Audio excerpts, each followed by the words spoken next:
வணக்கம். இதுவரைக்கும் childhood memories பார்த்துட்டு இருந்தோம். இப்போ அப்படியே ஜம்ப் அடிச்சு நம்ம எங்க போறோம் அப்படின்னா காலேஜ் லெக்சரரா இருக்கும் போது நடந்த மெமரிஸ் பார்க்க போறோம்.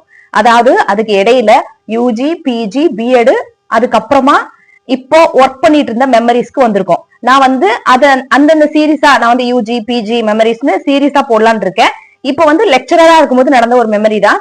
ஆக்சுவலி ஒரு சேடான மெமரி. என்னன்னு கேட்டீங்கன்னா, நான் காலேஜ்ல லெக்சரரா ஜாயின் பண்ணதுக்கு அப்புறம் இங்கிலீஷ் லெக்சரரா ஜாயின் பண்ணியிருந்தேன். பிஎட் எங்க எங்க இன்ஸ்டிடியூட்டே தான். எங்க இன்ஸ்டிடியூட்லயே நாங்க வந்து பிஎட் இது பண்ணும்போது அப்பவே ஒரு சின்னதா ஒரு இன்டர்வியூ வச்சு அதே இன்ஸ்டிடியூட்லயே வேற நிறைய இருக்கும் பாத்தீங்களா, இன்ஜினியரிங், அப்புறம் வந்து பாலிடெக்னிக், இந்த மாதிரி நிறைய பிரான்சஸ் இருக்கும் இல்லையா. அதுல வந்து ஒரு 4 பேர் 5 பேர் எங்க கூட படிச்ச இன்னும் 2 பேர் 3 பேர் கூடயே என்ன பண்ணாங்க அப்படின்னா ஒரு லெக்சரருக்கு வந்து சூஸ் பண்ணிக்கிட்டாங்க அப்பவே எங்க இன்ஸ்டிடியூட்லயே. சோ அப்போ வந்து நான் ஃபர்ஸ்ட் மாசம் சம்பளம் வாங்கிட்டேன். ஓகேங்களா.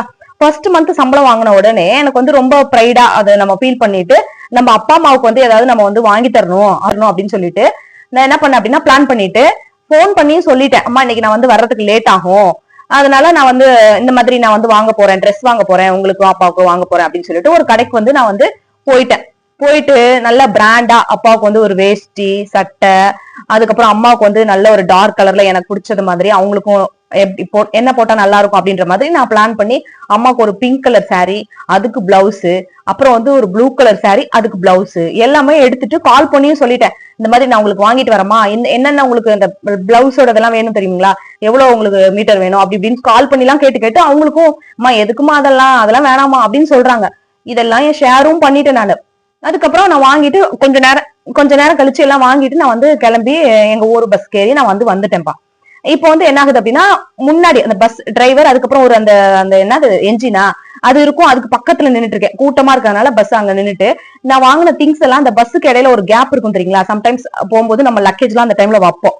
அந்த ஃப்ரண்ட் அந்த வழி ஏற பஸ்ஸோட ஃப்ரண்ட் இதுல ஒரு கேப் இருக்கு. அந்த கேப்ல வந்து நான் வந்து அந்த திங்ஸ் எல்லாம் என்ன பண்ணிட்டேன், நான் வாங்கின திங்ஸ் எல்லாத்தையும் வந்து வச்சுட்டு அங்க வந்து ஒரு குழந்தை இருந்தது. ஓகேங்களா. ஒருத்தவங்க குழந்தை வச்சிருந்தாங்க. அந்த குழந்தைகிட்ட வந்து பேசிட்டு அப்படியே எங்க ஊர் வர வரைக்கும் அப்படியே கொஞ்ச நேரம் பேசிட்டு அந்த குழந்தைகிட்ட இது பண்ணிட்டு சிரிச்சிட்டு அந்த குழந்தைகிட்டே இன்டராக்ட் பண்ணிட்டு என்ன பண்ணிட்டேன் அப்படின்னா, நான் வச்சிருக்கிற திங்ஸையே வந்து மறந்துட்டேன். ஓகேங்களா. மறந்துட்டு நான் என்ன பண்ணிட்டேன், எங்க ஊர் வந்துருச்சு. எங்க ஊர் வந்தோடனே நாங்க வந்து என்ன பண்ணிட்டேன், ஹாயா வந்து அதை விட்டுட்டே இறங்கியாச்சு. அந்த நான் வாங்கின பொருட்கள்லாம் விட்டுட்டே வந்து இறங்கிட்டு நான் இன்னும் கொஞ்சம் தூரம் எங்க வீட்டுக்கும் அந்த பஸ் ஸ்டாண்டுக்குமே ரொம்ப தூரம் போகணும். அப்ப நான் பாட்டுக்கு நடந்தே கொஞ்சம் தூரமே போயிட்டேன். சரி, அப்போ வரைக்கும் எனக்கு ஞாபகம் இல்ல. இப்போ என்னோட ஃப்ரெண்ட் வந்து ஆப்போசிட்ல வந்துட்டு இருக்காங்க. அவன் வந்துட்டு என்னாச்சு, ஏன் அவங்களுக்கு தெரியும் யூஸ்வலா நான் காலேஜ் முடிச்சுட்டு எப்ப வருவேன், இன்னைக்கு கொஞ்சம் லேட்டா வரேன். அப்போ வந்து என்னடி ஏன் இவ்வளவு நேரம் இப்ப வர போயிட்டு அப்படின்னு சொல்லிட்டு அப்போ வந்து சொல்றேன், இல்ல நான் கடைக்கு வந்து பர்ச்சேஸ் பண்ண போயிருந்தேன் அப்படின்னு சொல்லிட்டு சொல்லும் போதே ஞாபகம் வந்துருச்சு. ஐயோ ட்ரெஸ் எல்லாம் வாங்கினேன்டி அம்மா அப்பாவுக்கு அப்படின்னு அவகிட்டே சொல்றேன். அப்புறம் ஐயோ மிஸ் பண்ணிட்டேன்டி பஸ்ல டிப்பாவின்னு சொல்லிட்டு அவ போயிட்டா. அப்புறம் உடனே எனக்கு என்ன பண்றதுன்னே புரியல. சரின்னு சொல்லிட்டு அந்த பஸ் வந்து எந்த ஊருக்கு போகுது அப்படின்றது தெரியும். சரி எப்படியாவது அந்த பஸ்ஸை சேஸ் பண்ணி நம்ம வந்து அந்த விட்டதை வந்து நம்ம வந்து திருப்பி எடுக்க பாக்கலாம் அப்படின்னு சொல்லிட்டு ஒரு அண்ணன் வந்து வண்டியில வந்துட்டு இருந்தாங்க. அந்த அண்ணன் கிட்ட அண்ணா கொஞ்சம் அந்த பஸ் ஸ்டாண்ட்ல மட்டும் விட்டுருங்கண்ணா, ஒரு பொருளை நான் மிஸ் பண்ணிட்டேனா அப்படின்னு சொல்லிட்டு அந்த அண்ணன் கெஞ்சி வண்டியில வந்துட்டு இருந்தாங்க. அப்ப அந்த அண்ணன் வந்து சரி வாமா அப்படின்னு சொல்லிட்டு உட்கார வச்சு கூட்டிட்டு போயிட்டு பஸ் ஸ்டாண்ட் கிட்ட விட்டாங்க. அப்புறம் திருப்பி கேட்கிறேன், அண்ணா அந்த பஸ் கொஞ்சம் தூரம் அடுத்த ஊருக்கு தானே போயிட்டு இருக்கோம், கொஞ்சம் மிஸ் பண்ணிட்டேன்னா எடுத்துருவேன் அந்த பொருளை அப்படின்னு சொல்லிட்டு கேட்டனே, என்னம்மா இப்படி சொல்ற அப்படின்னு சொல்லிட்டு கொஞ்சம் தூரம் இது பண்ணிட்டு அந்த ஊர்லயும் விட்டுட்டாங்க. நான் இறங்கின ஊருக்கும் நெக்ஸ்ட் ஊருக்கும் விட்டுட்டாங்க. அந்த பஸ்ஸை நான் என்னால பிடிக்கவே முடியல, அது போயிடுச்சு. சரி இப்ப வேற யார்ட்டாவது கேக்குறேன், அந்த பஸ் போயிடுச்சுங்களா என்ன அப்படின்னு சொல்லிட்டு, ஆமாமா போயிடுச்சுமா, 10 நிமிஷத்துக்கு முன்னாடி போயிடுச்சுமா அப்படின்னு சொல்லிட்டு சொல்றாங்க. என்ன பண்றதுன்னு புரியல. சரி அதே ஊர்லயே நிக்கிறேன், சரி அடுத்த பஸ் வரட்டும், அந்த பஸ்ல இருந்து புடிச்சு நம்ம அந்த பொருள் இருக்கிற பஸ்க்கு வந்து நம்ம வந்து பிடிக்கலாம் அப்படின்னு சொல்லிட்டு நான் என்ன பண்றேன், அடுத்த பஸ்ஸும் புடிச்சு அந்த ஊருக்கு போய் ரீச் ஆயிட்டேன். அது எப்பவே முடிஞ்சு போச்சு பொருள், இருந்தாலும் என்னால அதை விட முடியல. சரின்னு சொல்லிட்டு நம்ம முயற்சி பண்ணலாம் அப்படின்னு சொல்லிட்டு அந்த ஊர் வரைக்கும் போயிட்டு இப்ப அந்த ஊர்ல போயிட்டு அங்க இருக்க கண்டக்டர் டிரைவர் அந்த அங்கிள் அந்த அண்ணன் கேக்குறேன், ஆனா அந்த மாதிரி நான் என் பொருளை மிஸ் பண்ணிட்டேனா, இங்கதானே வச்சிருந்தேன், நான் ஒரு குழந்தைகிட்ட பேசிட்டு நான் அதை மறந்துட்டேனா, நான் விட்டுட்டேன், நீங்க பாத்தீங்களா, நீங்க எடுத்து வச்சீங்களா எல்லாம் கேக்குறேன். ஒரு மாதிரி அப்பயே எனக்கு அழுக வந்துருச்சு, இப்படி மிஸ் பண்ணிட்டோமே பொருள் அப்படின்னு சொல்லிட்டு. இல்லம்மா எனக்கு என்னமா தெரியும், பொருள் எல்லாம் நீங்க தானமா எடுத்துட்டு போகணும், எனக்கு என்னமா தெரியும் அப்படின்னு சொல்லிட்டு அந்த அண்ணன் விட்டுட்டாங்க. பஸ்லயே ஒரே அழுக, அங்கேயே உட்காந்து அழுதுட்டு இருக்கேன்.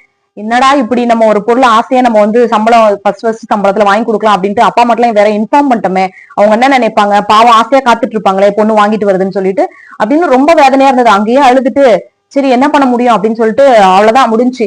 சரின்னு சொல்லிட்டு அடுத்து திருப்பி என் பஸ் புடிச்சு எங்க ஊருக்கு வந்துட்டேன். ரொம்பவே அன்னைக்கு அது என்னால மறக்கவே முடியாத நாள் அது வந்து. இப்படி நம்ம வந்து கேர்லெஸ்ஸா நம்ம வந்து மிஸ் பண்ணிட்டோமே அப்படின்னு சொல்லிட்டு நம்ம என்ன பண்ண முடியும்? போய் எங்க யார் என்னன்னு நம்ம தேடவும் முடியாது. நம்ம கேர்லெஸ்க்கு அவங்க எடுத்துட்டு போனதை நம்ம ஒண்ணுமே சொல்ல முடியாது. சரி அப்படியே இல்லைனாலும் சரி அந்த மாதிரி ஒரு ஒரு நல்ல பர்சனா தான் என்ன பண்ணும், இந்த பொருளே நம்மளுக்கு கிடையாது அப்படின்னு அந்த பொருளை தொடக்கூடாது தானே. அப்படிலாம் நம்ம நாட்டுல இருக்க மாட்டேன்றாங்க. இருந்தாலும் என்னால அந்த அவங்களுக்கு திருப்திப்படுத்த முடியலையா, அந்த சம்பளம் வாங்கி நம்மளால திருப்திப்படுத்த முடியலையா அப்படின்றது எனக்கு என்னைக்குமே இருக்கிற வருத்தம். அது வந்து என்னால முடியலன்னு சொல்லிட்டு. சோ நெக்ஸ்ட் வீடியோல நம்ம வந்து மீட் பண்ணலாம். தேங்க்ஸ் ஃபார் வாட்சிங்.